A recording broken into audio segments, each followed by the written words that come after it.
My dear students, I welcome you to the video lecture of BA Final Year CM5 English Literature. In this lecture, we are going to discuss about the literary term meta-theater. Meta-theater म्हणजे theatre about theatre, म्हणजेच एखादं नाटक जेव्हा स्वतःच्याच नाटकावर comment करतं तेव्हा त्याला meta theatre म्हटलं जातं. Meta theatre is a term coined by Lionel Abel. Meta theatre नावाचा हा शब्द लिओनेल ॲबेलने तयार केलेला आहे. It's meaning has evolved across time. याचा अर्थ जो आहे तो जसा जसा वेळ जात गेला तसा तसा विकसित होत गेला. Today it is understood to be a device that is use to show a play as being self aware of its nature as a play. आता याचा अर्थ आजकाल असा आहे की एखादं नाटक जेव्हा त्या नाटकालाच माहिती असतं, म्हणजे नाटककार अशा अर्थी लिहितो की हे नाटक आहे आणि त्याबद्दल तो स्वतःच कमेंट करतो, तेव्हा त्याला म्हटलं जातं मेटा-थिएटर. इन शॉर्ट, एखादं नाटक स्वतःवरच नाटक म्हणून जेव्हा कमेंट करतं तेव्हा त्याला मेटा-थिएटर म्हटलं जातं. दस whenever a play comments on itself or on its theatrical nature, it is said to employ meta-theater. अशा प्रकारे जेव्हा एखादं नाटक स्वतःवरच कमेंट करतं किंवा स्वतःच सांगतं की बा आमचं हे थिएटर स्वरूपाचं आहे, नाटकीय स्वरूपाचं आहे, तेव्हा अशा वेळी म्हटलं जातं की त्यांनी मेटा-थिएटर नावाचं डिव्हाइस वापरलं. For instance, in the opening scene of the Glass Menagerie by Tennessee Williams, the protagonist Tom talks to the audience about the play. उदाहरणार्थ, द ग्लास मेनेजरी नावाचं एक नाटक आहे, टेनेसी विलियम्सने लिहिलेलं. तर त्यातला हिरो जो आहे टॉम, नायक, तो नाटकाबद्दल प्रेक्षकांशी बोलतो. ही सेज, तो म्हणतो, this is the social background of the play. हे या नाटकाची सामाजिक पार्श्वभूमी आहे. The play is memory. हे जे नाटक आहे हे एक स्मृतीवर आधारित आहे. I am the narrator of the play. मी या नाटकाचा निवेदक आहे. And also character in it. आणि त्यातला मी एक पात्रसुद्धा आहे. I think the rest of the play will explain itself. आणि पुढे म्हणतो तो की मला वाटतं की उरलेलं जे आहे, आता मला जे विशद करून सांगायचं आहे ते सगळं आता तुम्हाला हे नाटक समजावून सांगेल. Here the play begins by stating that it is a play. आणि अशा प्रकारे इथे नाटक कसं सुरू होतं की हे नाटक आहे म्हणून नाटक सुरू होतं. याचा अर्थ प्रेक्षकांना जाणीव राहते त्याची. प्रेक्षक म्हणजे अवाजवीरित्या त्यात गुंतून स्वतःचा मानसिक संतुलन गमवू शकत नाही. मग अशावेळी त्यांना माहीत असतं की हे नाटक आहे. This is a classic example of meta theatre. हे एक अतिशय शास्त्रीय उदाहरण आहे मेटा-थिएटरचं. Where the play deliberately reminds the audience that what they are watching is a play. आणि इथे हे नाटक काय करतं, मुद्दाहून आठवण करून देतं प्रेक्षकांना की जे ते पाहत आहेत ते नाटक आहे. Theatre often seeks to make us suspend our disbelief and believe the actions on stage to be real. आता थिएटर काय करतं, नेहमी असा शोध घेतो आणि आपल्याला नेहमी आपल्या मनात असं निर्माण करतो की जो अविश्वास आहे आपल्या मनातला, त्या अविश्वासाला सस्पेंड करायला लावतो, म्हणजे आपल्या मनातला अविश्वास काढून टाकायला लावतो. थिएटर, नाटक, चित्रपट. And believe the actions on the stage to be real. आणि आपल्या मनाला ते अशा रीतीने भाग पाडतात की असं वाटतं की त्या स्टेजवर ज्या ॲक्शन्स होत आहेत किंवा चित्रपटात ॲक्शन्स होत आहेत त्या सत्य आहेत. बघा ना, चित्रपट पाहून कितीतरी लोकांनी आत्महत्या केलेल्या आहे. चित्रपट बघून, लव्ह स्टोरीज बघून कितीतरी मुलं मुली पळून गेलेले आहेत. म्हणजे त्यांना चित्रपट खरा वाटतो.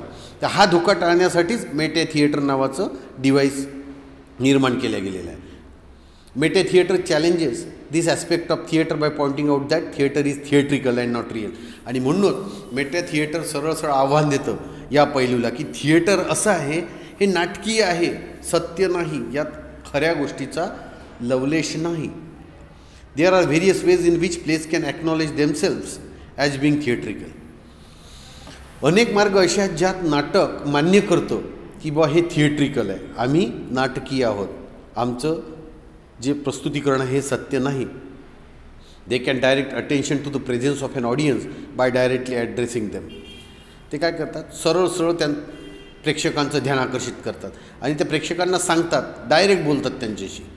ब्रेकिंग द फोर्थ वॉल, म्हणजेच चौथी भिंत तोडतात. चौथी भिंत म्हणजे कशी, स्टेज असतो पहा, दोन साईडच्या दोन भिंती आणि एक मागची भिंत तिसरी, आणि चौथी भिंत असते आपल्यासमोर जिथून आपण पाहतो, म्हणजे ती व्हर्च्युअल भिंत असते, काल्पनिक भिंत असते. तर मग हे डायरेक्ट काय करतात, ती चौथी भिंत तोडून टाकतात प्रेक्षकांशी बोलून, ती आभासी भिंत. Emphasise or use non realist convention such as asides and soliloquies. ते जोर देऊन सांगतात आणि काही आभासी उपाय वापरतात, जसे असाइड्स अँड सलिलक्वीज. असाइड्स अँड सलिलक्वीज म्हणजे काय, की ज्यात असाइड म्हणजे ते पात्र जे आहे नाटकातलं ते बोलतं, ते फक्त बाकी तो त्या थिएटरमध्ये त्या स्टेजवर असलेल्या पात्रांकडे लक्ष देत नाही, ते त्यांना ऐकू गेलं तरी चालतं. ते असतं प्रेक्षकांसाठी, प्रेक्षक ऐकतो आणि समजतो काय. आणि सलिलक्वी म्हणजे स्वगत. याच्यात काय असतं, तो एकटाच स्टेजवर असतो आणि आपल्या मनातलं बोलतो, तो ते प्रेक्षकापर्यंत पोहोचतं. कारण नाटकात त्याच्या मनात काय चाललं आहे हे कसं समजणार प्रेक्षकांना. तर अशावेळी तो एकटा स्टेजवर असतो. असाईडच्या वेळी इतर पात्रे असतात. आणि यामुळे काय होतं, मग acknowledge the actors as being actors and not characters. आणि मग अशावेळी आपल्याला लक्षात येतं की हे ॲक्टर्स आहेत, कॅरेक्टर्स नाहीत. हे नाटकी ॲक्टिंग करत आहेत, हे खऱ्या अर्थी पात्र नाहीत. आपल्याला हे कशामुळे माहीत पडतं, असाइड्स आणि सलिलक्वीजमुळे. Use plays within plays. नाटकाच्या आतमध्ये एखादं नाटक अजून ते आयोजित करतात. Or even just use language that references acting theatre and drama. आणि अशी भाषा वापरतात की ज्यामुळे आपल्याला समजून येतं की ही ॲक्टिंग आहे, हे थिएटर आहे, ड्रामा आहे. मोठे मोठे शब्द वापरतात, नाटकीय अंदाजाने अभिनय करतात आणि त्यामुळे लक्षात येतं हे नाटक आहे, हे सत्य नाही. Shakespeare was especially famous for the various ways in which he employed Meta theatre. Shakespeare खास करून प्रसिद्ध होता, विविध पद्धतीने त्यांनी काय केलं, मेटा थिएटरचा वापर केला. One of his most subtle context specific uses of it was in Antony and Cleopatra. In the scene in which Cleopatra is afraid that someday she will be humiliated in theatres across Rome. यातलं अतिशय खूप नाजूक, गुप्त, जे लवकर लक्षात येत नाही, आभासी असं खास सीन वापरलं आहे त्याने अँटोनी अँड क्लिओपॅट्रा. त्या सीनमध्ये क्लिओपॅट्राला सतत भीती दाखवलेली आहे, एखाद दिवशी पूर्ण रोममध्ये नाटकगृहात तिचा अपमान होईल.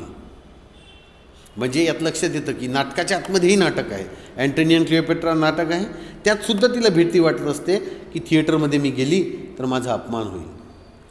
And I shall see some squeaking Cleopatra boy my greatness, I the posture of a whore. मग ती म्हणते मला दिसून राहिलं आहे की स्क्विकिंग क्लिओपॅट्रा म्हणजे ओरडणारी क्लिओपॅट्रा.